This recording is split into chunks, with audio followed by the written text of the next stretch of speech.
What's that sound? It's for amusement only, the EM and Bingo Pinball Podcast. Welcome back to For Amusement Only. This is Nick Baldridge. Trough switches. It's my new trough switch song. Today I wanted to talk about bingo trough switches. They are amazing.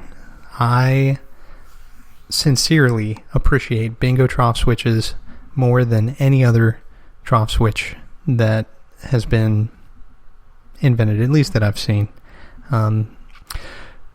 Bingo trough switches tell the machine how many balls have been lifted. They also work together with the timer in order to figure out if it should lock you out of a feature or not. This is how, if you get a ball to come back down the playfield and into the ball return, the machine is smart enough not to lock you out of the feature if the ball didn't land in a trap hole. I keep saying, I've said it for 100 episodes, I'll keep saying it, these machines are remarkable. But the way that the trough switches work in a bingo, there is a stiff wire which sits proud of the trough itself, and when the ball rolls over it, it opens or closes the associated trough switch. Some of the trough switches are ganged in that, there's more than one switch for a single ball, and some games only have a few switches, while others, especially later games like the Mystic Lines games, have many trough switches. Adjustment of the trough switches is critical for the operation of the bingo. The bingos all came from the factory with a metal protector that covered the trough switches, which point towards the coin door if you're looking in the game. But if that metal cover is missing, as it is on so many bingos, then if you lift out your coin box, you have to be careful not to smack into the trough switches.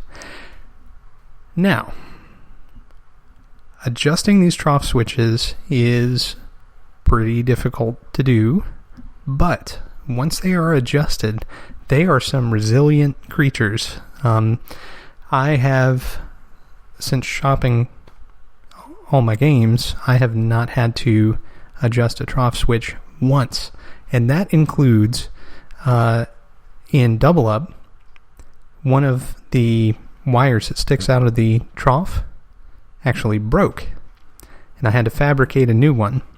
Now, the fabrication used a flimsier wire. It was the best that I could do to bend it using a little quick, rough jig that I made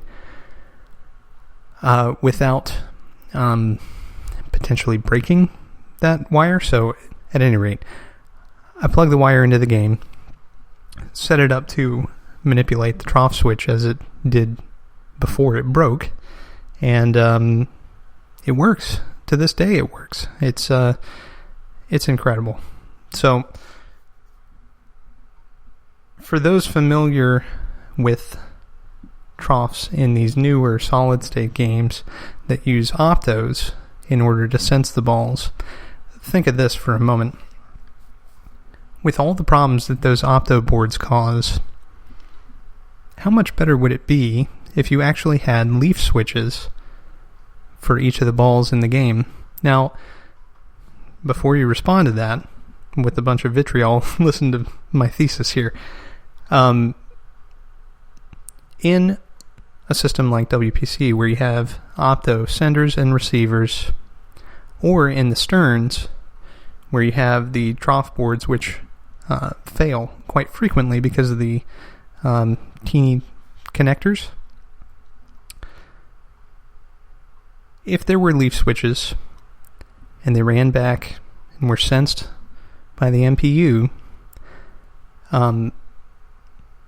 it would make the whole operation a whole heck of a lot more reliable.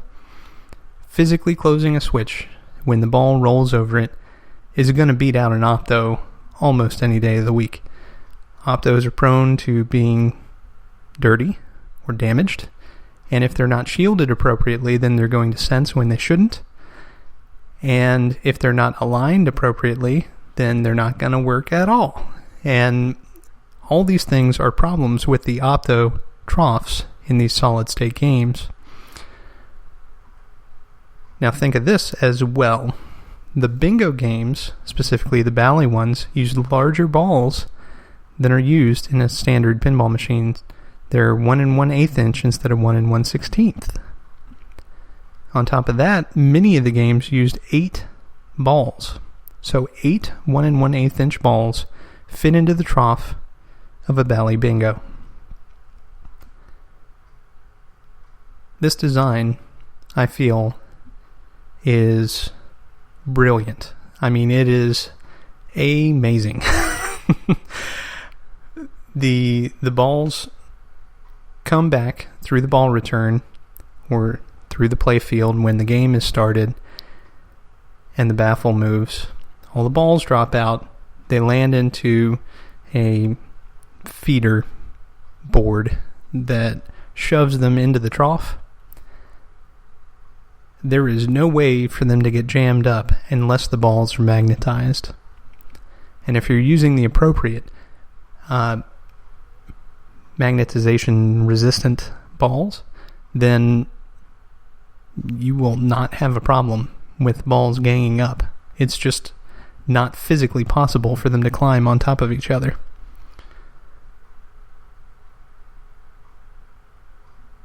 Beyond that, with the rigidity and reliability of these leaf switches, which is not something you normally hear about leaf switches, but in this case, the way they were designed is fantastic.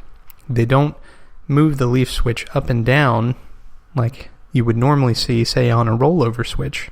Instead, when the ball rolls over that little wire, it pushes the switch out to the side. This is kind of hard to describe, but it's pretty easy to see. These bingo troughs, I could go on all day, but the only other thing which I really have to add is that the trough switches can be adjusted either by putting a mirror in and adjusting via the mirror. Sticking your head in the machine, that's really difficult to do. You can't really turn it straight up and down unless you've got a tiny head, which I don't. Or you can take apart the trough and flip it upside down in double up. I had to do that in order to repair that one rollover switch, but it's not something I relished doing. It's pretty easy to do, though. It's only maybe 7 screws in total are required to take the whole thing apart and flip it upside down. So, in closing, bingo ball troughs are fan-freaking-tastic. Many of the other games, flipper games, used ball troughs which were similar to the bingo ball troughs. For example, Gottlieb games, when they moved to an underplay field ball trough in the 60s, these games had a brass section that the balls would fall into, and the game would know how many were in there if it was your first ball or if it was your last ball. It also knew the next to last ball so that it could end the game appropriately. But that's it. The games didn't keep track of anything much more important than that, and it is a very similar design to the bingo ball troughs, which were invented in the 50s. Moving forward in years, you have micro switches and so forth, depending on the manufacturer, as you go into solid state and so forth. and then to the dreaded Optos. But for my money, it's still the Bally Bingo ball trough all the way. Well, thank you again for joining me. My name again is Nick Baldridge. You can reach me at foramusementonlypodcast@gmail.com. You can listen to us on iTunes, Stitcher, Pocket Casts, via RSS, on Facebook at For Amusement Only Podcast, on Twitter at Bingo Podcast, and on Instagram at nbaldridge. You can also listen to us on our website, which is foramusementonly.libsyn.com, at which you can purchase your very own For Amusement Only t-shirt. And who doesn't want my beautiful mug shining on their outfit every day of the week? I say order 7 at least.